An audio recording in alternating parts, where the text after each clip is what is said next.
It's been almost a year since Tomodachi Life Living the Dream was initially announced. I put off making a video about it for a very long time because I just didn't feel like there was enough information for me to make a good and in-depth video about it. But now that a full 20-minute direct has come out, I think it's finally time I go over things a bit. I will mostly be going over the new features and what I think about them as a long-time hardcore Mii fan, but I'd also like to talk about the community a bit as well. So, what are my impressions on our first big peek at this game? Honestly, it doesn't look too bad. My expectations were definitely surpassed, although to be fair, I kept them very low. The first two trailers kind of felt like the game was taking a lot of inspiration from and possibly going in the same direction as Animal Crossing New Horizons, which was a little alarming because that game lost a lot of personality and charm compared to previous titles, especially with the villager NPCs and their dialogue. I was concerned that this game would go down the same path, putting all of its focus onto decoration and customization, and neglecting, removing, or downgrading other important features. However, after watching this direct, I have a lot more confidence that this is probably not happening. A good chunk of the direct was just showing off all the funny interactions the characters could have. It felt like they understood how important that was to the game. It's hard to tell exactly how fleshed out it is just from one 20-minute presentation, like how many different scenarios there are or if it gets repetitive quickly, but it does look promising so far. Nintendo kinda already promised to include queer relationships in this game, so I wasn't really surprised by that, but what did shock me was how they implemented it. I was really concerned that they were going to water down the whole relationship system like Miitopia and make it super ambiguous so that they don't have to directly address gay relationships. The way Miitopia handled it was fine for an RPG, the linear progression doesn't feel out of place, and the lack of depth can be excused since it's not really the main focus of the game. But for a life sim, this would be way too shallow and linear. In the second trailer of the game, they showed a small clip of two Miis becoming acquainted, and the wording and UI clearly resembled Miitopia, so without context, I was a little concerned that they would be reusing that system. But after they showed more footage in the latest direct, it's clearly not the same, and looks to have way more depth. Thankfully, they didn't go for ambiguity either, since they directly allow you to choose your Mii's sexuality, and marriage/kids are still fully intact.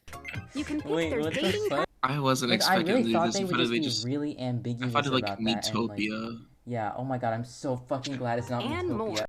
I had a similar concern with gender, that instead of being more inclusive with it, they would just kind of remove it or any direct references to it, which isn't as bad as the relationship thing, but it still kind of removes an aspect of your Mii's identity. So I was glad that they just straight up added a third gender option instead of just removing them entirely.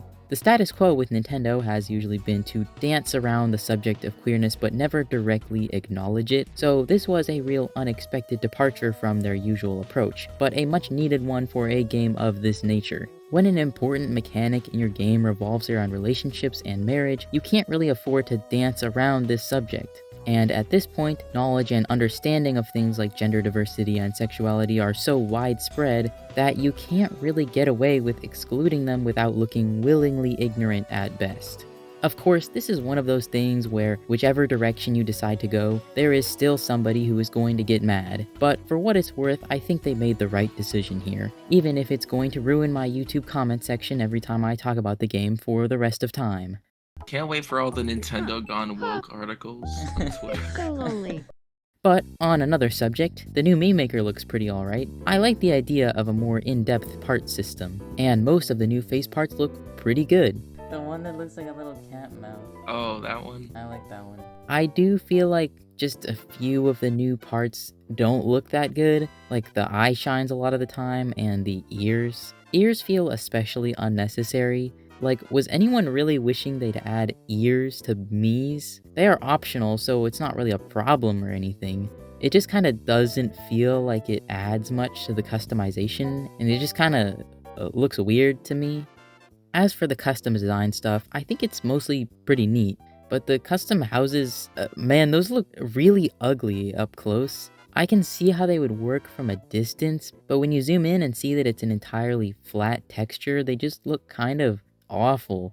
I'm not sure why they didn't at least put an actual door on the house or give it windows or literally anything that adds some semblance of depth. Again, this is an optional feature, so it's nothing game ruining, but I do wish it was implemented better because, in theory, it's really cool. The exterior of a house That's and the holy ground. shit. Yep. Wait, You can that's so create cool. items and use Okay, them that for looks your really islands. ugly.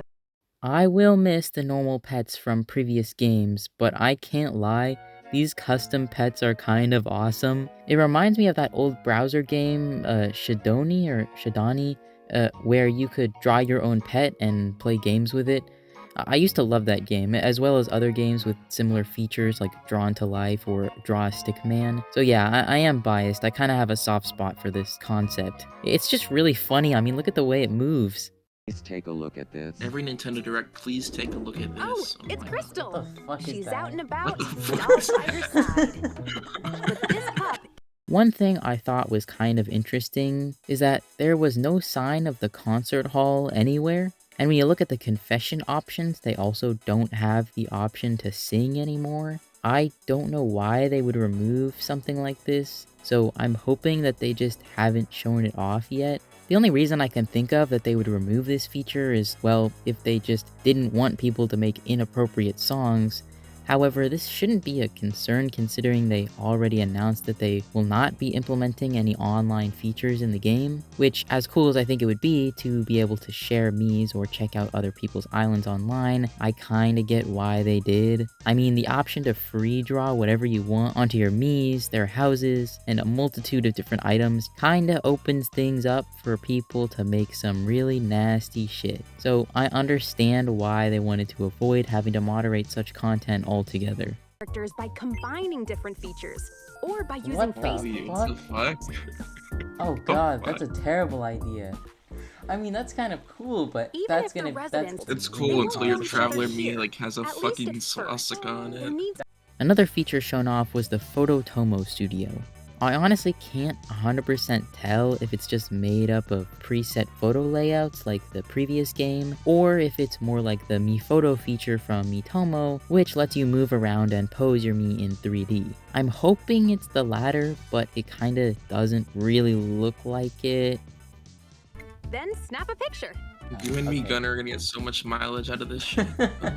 Well, that just about covers it for the main features, so I'll just throw in a few other little things I wanted to mention.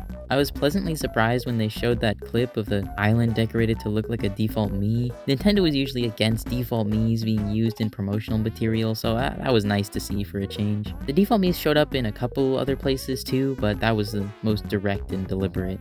The island looks so much better In when it's addition up to close taking like this, and suggestions it looks from so residents, ugly when You zoomed can out. place landscaping Yeah. items of Okay, nature. that's Yeah. huge. It looks a lot better. That's unhinged. Holy fuck, default. Why does he look like that? I also really like the UI for the food shop. It's very fun and colorful and reminds me of a catalog for a grocery store or something. Great stuff. Honestly, although it's grown on me a bit since the first trailer, I still don't love the cell shading on the Mii characters. It's not atrocious or anything, but I just kinda think it would have looked better without. It looks like they reused some clothing from Miitomo, and the clothing system in general seems to resemble the one they had in Miitomo a lot more, which I thought was nice because I really like how they implemented clothing in that game. So yeah, all around, the game looks fun. I don't love every single new feature, however, almost all the things I dislike are completely optional, so even if there's some stuff in the game which I think could have been done better, it's not going to negatively affect my personal enjoyment of the game. Okay, wait, before you go, there's one more thing I need to say. The next video I'm making is going to be a full history of the Mii community, all the way from 2006 to the modern day. But I need your help. In an effort to get the most detailed and accurate analysis that I possibly can on this community, I'm doing a survey for anyone who considers themselves a part of the Mii community or who just likes to consume content like this. The survey is completely anonymous, should only take between 5 to 10 minutes to fill out, and all the questions are optional, so if you don't feel like filling out all of them, you don't have to. So if you feel like helping, please check it out in the description. It's available in English and Japanese. If you want to do even more to help, you can share the survey around with anyone you know in the community. The more submissions I get, the more accurate the data for this video will be, so it's very, very helpful. This is a big passion project of mine, as the history of this community really hasn't been documented, and especially with all these new fans coming in, I think it would be a really great opportunity to share this information. Anyways, that's all for this video. See you in April. Yeah, maybe I can make like a Hugh Morris fan cam.